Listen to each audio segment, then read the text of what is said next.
everyone, welcome to Sweet Tomato Vine Homestead. I'm Linda. Today we are out at our chicken coop because I am trying to figure out ways that just in case I have to go and spend the night, overnight, away from my chickens, I want to make sure that my chickens are safe. Or if I'm gone for long periods during the day, I want to make sure that they've got enough water. I want to make sure they have enough food. And I don't have to be worried about, oh, I have to hurry and get back home because I got to put some water in because, you know, the sun is beginning to start to getting hotter and the temperatures are rising, and so that is going to cause the water to evaporate more quickly in their containers. So I've started with the containers that I put the spigots and cups on so that they would have more water, but as I told you in a previous video, they've been standing on top of those cups and it's been causing them to fall off, and then the water is leaking out. So now I've decided to go ahead and put the kiddie pool back in. Caleb is filling the pool now, and we're just trying to give it a trial run to see how long that water will stay in there, because I know the water is going to warm up during the day, but it would be better for them to have warm water than to not have any water. We will be coming back and we'll be checking on it, but I just want to see for myself how this is going to work. We also took some netting and put over the top of the chicken coop. That is to prevent the hawks from getting in, or the cats, because as I told you, there had been a cat that had been hanging around, and I don't want anything to be able to get into this chicken coop. So this netting is not only, at first we had it all the way around the perimeter of the chicken coop. Now the netting is over the top of the chicken coop. So this is going to prevent anything from pouncing on top. If they do pounce on top, they're going to get hung in this netting. I don't want that to happen either, because that could ruin my netting, but I would rather it go ahead and do that than for something to be able to get in here. So hopefully anything that tries to get in there, once they get hung in that netting, they will they will be looking for their escape route after that. So I'm going to show you what the netting is looking like. It's very, very almost invisible, but I will take you over and show you what it looked like.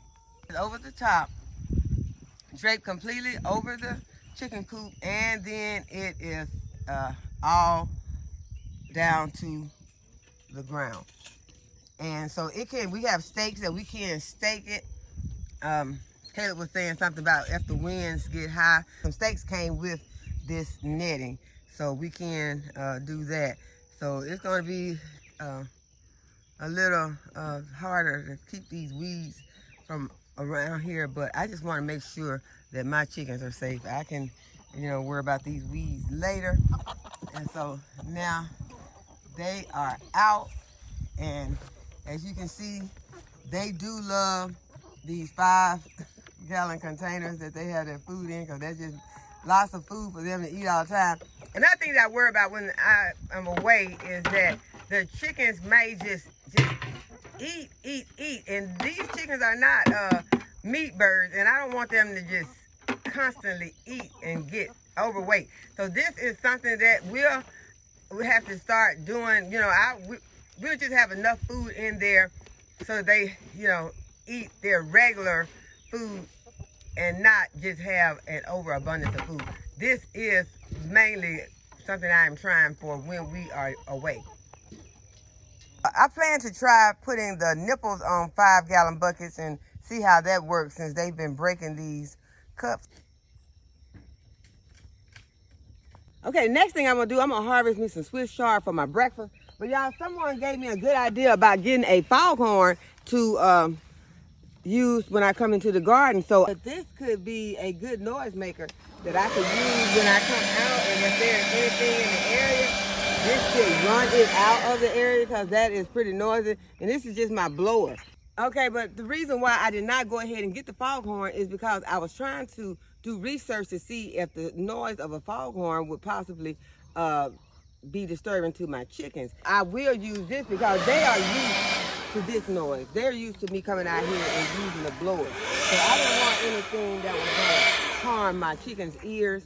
And I didn't know chickens had ears, but I never looked and seen if they had ears or not. I still haven't checked that out, but they do have some ears somewhere. But I am going to go ahead and harvest some Swiss Chard for my breakfast. And Have some beautiful leaves over here.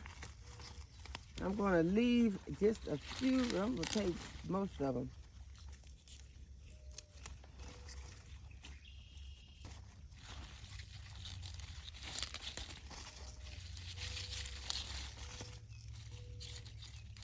So that I can have something green for breakfast. Because y'all, here the last few days, I've been missing out on my greens like this. I have had like broccoli, but I want some greens. I need greens in my meal today. And I also think that I'm going to fix some okra. So this is part of our breakfast today. Okay, I took my other Swiss Chard in the house, y'all, but that was not enough. So I'm gonna have to come over here to this bed and get some out of this one.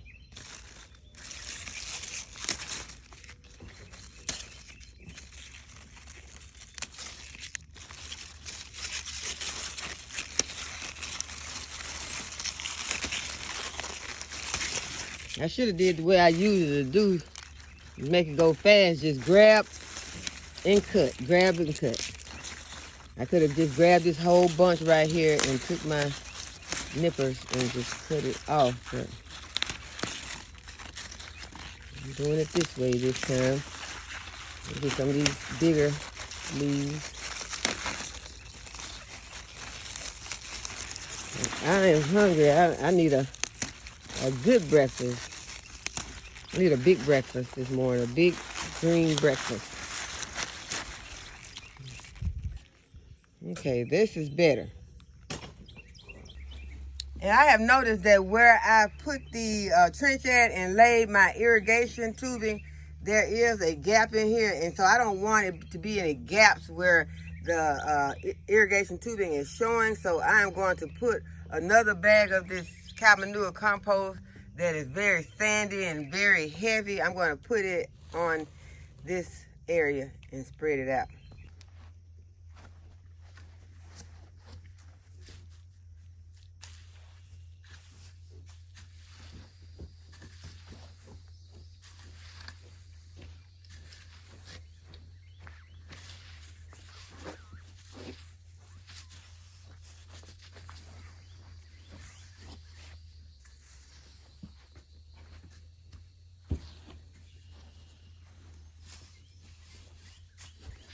Okay, so now the grass will just grow over that and it'll level itself out and none of the tubing will be showing.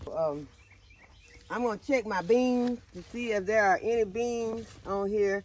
There are some beans that are still small on this plant, on these plants. The plants are greening up. I told you all that this plant was looking very light green, faded, yellowing. And so I did give it some fish emulsion, so the plant is looking better.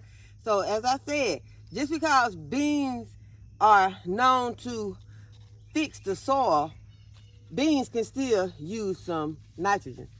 Okay, so there's a nice green bean. And as I'm looking, because the green beans look so, I'm gonna get that to Caleb. He's working the camera for me right now. Go ahead and let him have that one. And I am going to check to see if there are any more.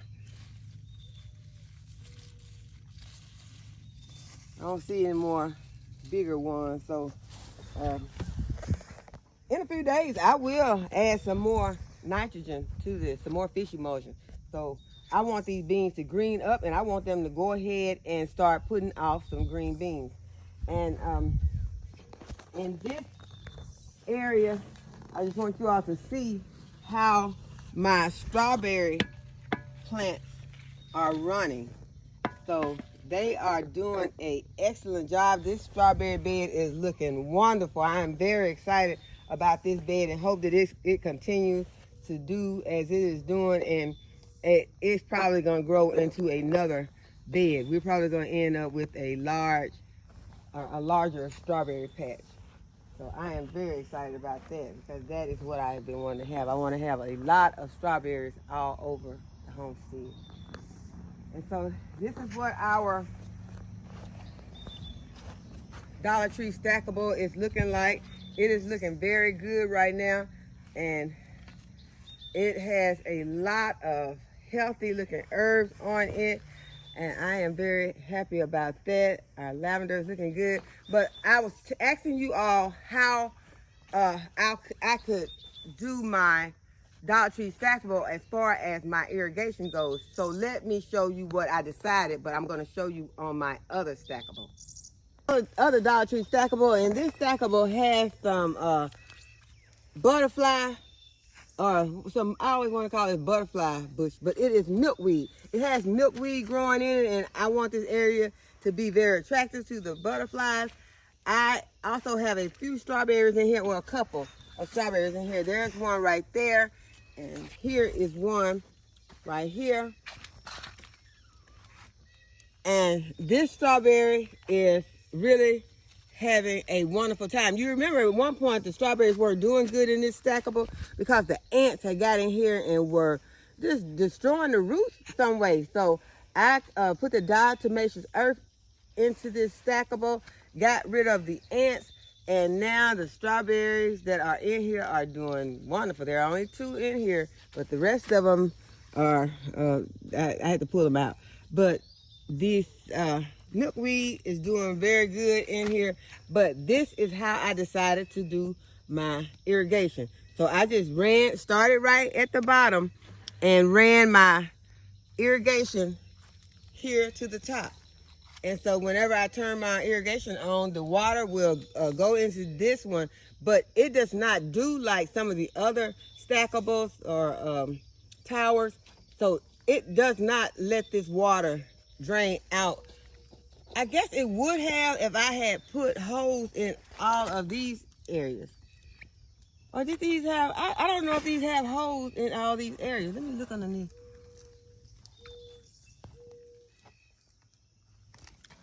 I should have put some more drain holes into each one of these individuals right here, and I did not. So that's a good thing to think about. I may take a drill and drill some holes into this area, because only thing that I did was drilled a hole in the center so that I could put them onto this T-post. So y'all, I have to come back and talk to you about that later, because I cannot believe that I did not put any holes in here if there were not any holes in there. So I don't know if the Dollar Tree Stackables already have drain holes in them, but we will revisit that because I don't remember.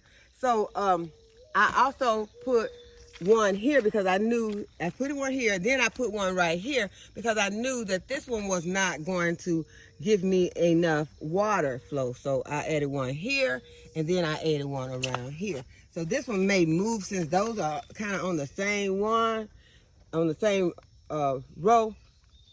So we'll see how I decide to do that. But this is the idea that I was playing around with to see how it stayed watered. And I have not been able to tell as far as how well this is doing because of the fact that it has been raining so much. And y'all, I am happy about the rain because that is keeping me from having to come out and water, or because at first, you know, I would have to come out and water this or to run the irrigation right now. So I'm excited about the rain. I'm happy for the rain.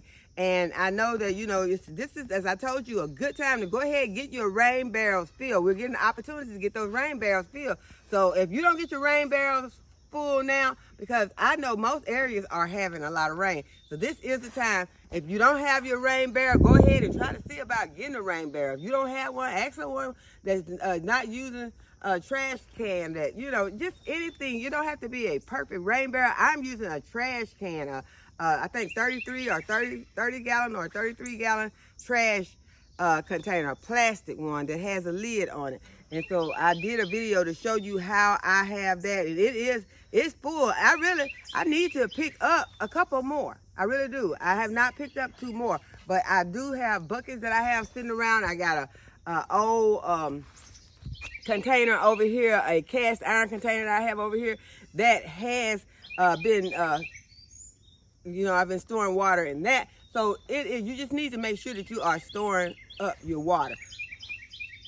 I have a couple of cucumbers I'm gonna go ahead and harvest. Y'all, these are looking so delicious. They're coming, you know, slowly right now, But after a while, we're going to be able to harvest a lot of cucumbers at one time, and I will be making some pickles. I don't like to just try to put them all in there and try to save them for making pickles, mainly because we're eating them as fast as they come in the house because they are so delicious. So I am going to take these in, and we'll slice these up, pour some vinegar on, and we're going to eat these for breakfast also.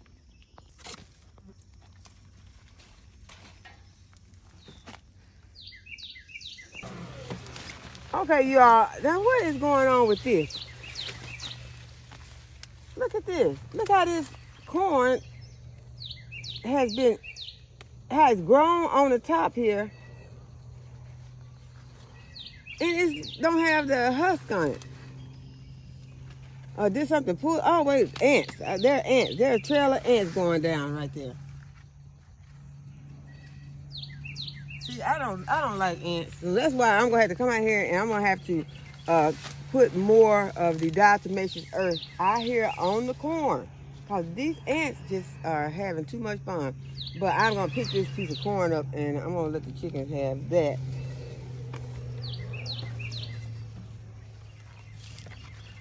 Very good out here. It is looking very good, except for the fact that these ants were over here. Then I don't know, did the ants remove the husk? I don't know. I never had this happen before. So I don't know what that was all about, but I'm going to get this corn and give it to the chickens. Okay, you all, look how big these German Johnson tomatoes have gotten. They are looking awesome. See if I can get my cage to stand up better. Y'all know these cages are not the best thing for these tomatoes. The best thing for these tomatoes are to be trellised up on a cattle panel or some type of fence. So that is my opinion. But look how big this one is back here. So I am excited about these tomatoes, these German Johnson tomatoes. I'm gonna see if I can find any okra to add to the okra that I already have inside. And we're gonna go ahead and cook that also. Nothing so far. And it is still very dewy out here because it is very early. We decided to get up really early and get out here and get some things done this morning before it gets hot. I'm not sure. I have not checked the weather forecast for today, but I just want to go ahead and get out here. Sometimes you just gotta go ahead and just jump up and just get to it, and then worry about what's gonna happen later on. If it's gonna rain or all of that. By the time that you're coming and you looking at the forecast, you could be already out. This is just a little curly piece of okra. I'm gonna go ahead, I'm gonna put it in my pocket. So I did not get any okra, but I want to make sure that I keep up on it because I did not record when I harvested the okra yesterday, and it was because I came out and it was like a spur of the moment and I had forgotten about it. And when I did come out, I had okra, but I also had some pods that had gotten too big, so I just wanted to go ahead and grab them up. And I had planned to cook them last night and I did not, so they are definitely getting prepared today for our meal. I saw another okra pod, and it is so easy to miss them because the color of the leaves and the color of the okra blend in so well together. So I do not see the one that I saw. I know I saw one. Don't see it anymore. So I'm not gonna spend a lot of time over here looking for one piece of okra. I'll come and I will pick it up on the next go around. Caleb noticed that we had an onion out here that is splitting, and so we need to go ahead and we're going to harvest that. And so I will go ahead and I will take it in and I will cook it with our breakfast. I'll put it with our Swiss Chard. This one is ready for harvest. It has lain over, and so is this one. It has laid over. And I made some pickled red onions yesterday. My oldest daughter loves those, so I made some of those, and she's going to be coming over tomorrow, and so she will have some pickle red onions as a surprise. Okay, so that looks like that is all of the onions out of this bed. I also want to show you all, these are the sweet potato slips right here. And as I mentioned several times, these sweet potato slips were ordered online and they did not have any leaves on them. Neither did they have very many roots, but I went ahead and put them in there. Yeah, good idea may have been to put them in water, but I was trying to not use up a lot of time putting them in water and getting them to take root. I wanted to go ahead and get them planted because I knew we were going to be having a lot of rain. So we have been having a lot of rain and they are looking great. Right here that I planted in the previous video, and they are looking much better just since they've been out of those small cells and into this bed, this amended bed. So I am excited about that. Y'all look at that watermelon. Look how big. It is nice. And there are some more out here like that.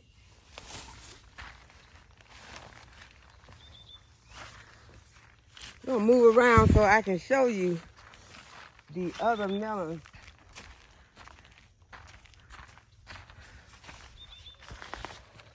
There's one right here. And y'all, I mean, it seems like you come out one day and they're tiny, and then you come out the next day and they have gotten big.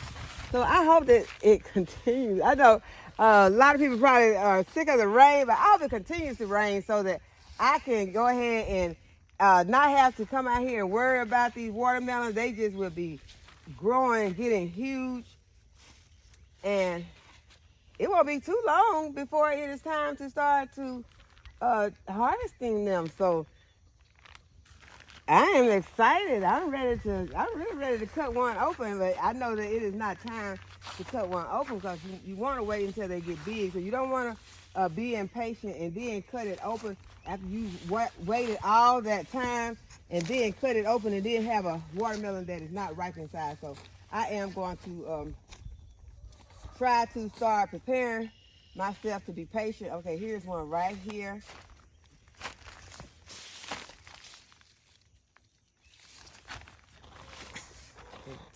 There is another one right there.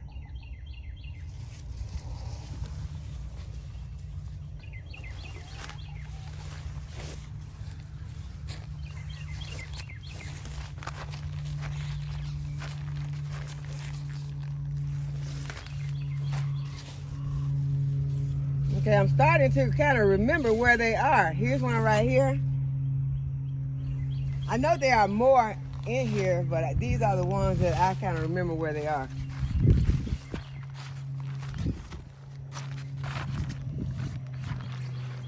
Okay, I want to show you the butternut squash right here. It is looking very good.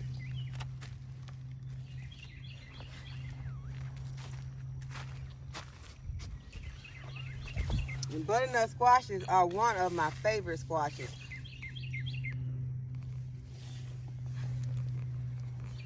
Let me go here and check on my patty pan squash because that is my other favorite squash. And this is the patty pan squash right here. So I'll keep an eye on that and we'll harvest it maybe tomorrow. Okay, so we're gonna move on to this huge watermelon that we have. And you all look how big this one has gotten. I think this is probably gonna be the first one that we're gonna cut.